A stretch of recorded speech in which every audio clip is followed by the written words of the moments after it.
Oh, that makes my voice sound really weird. Thank you everybody for coming out to support Freddie and Freddie's family. Simon and Lindy are here. I'm David Coon, of course, the leader of the Green Party and the MLA for Fredericton South. I've been working with the family pretty much since this happened, and it's been very slow progress until recently. It's almost been 5 months now since Freddie has been in captivity.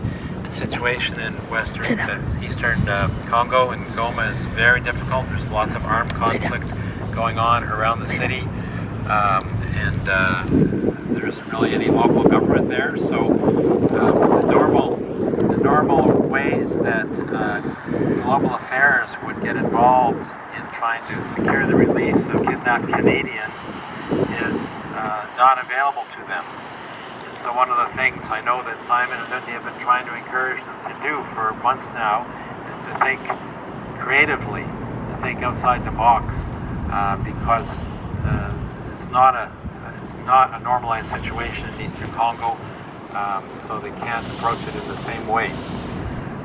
We've managed to get a retired diplomat, our party, to help advise the family, which has been very helpful.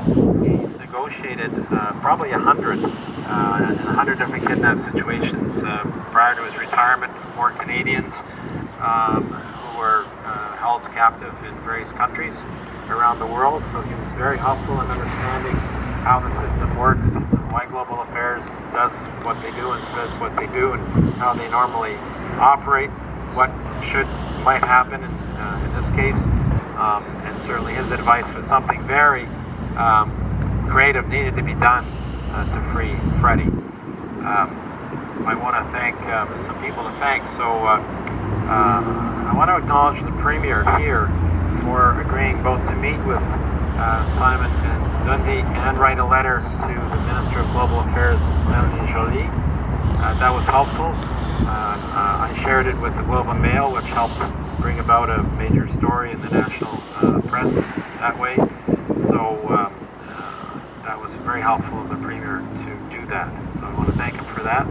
I want to thank Elizabeth May, the leader of the Federal Green Party, for helping to connect me and my support of the family with Melanie Joly and her parliamentary secretary, and also for her advocacy on the Hill behind the scenes, and for her efforts to support Lindy and Simon this week when they were on the Hill, meeting with senior officials, and including Minister Joly, and just navigating the craziness that is Parliament Hill when you go visit.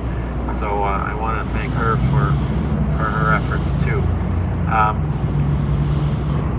But we've been in touch. I've been in touch regularly, as have of course Simon and Lindy with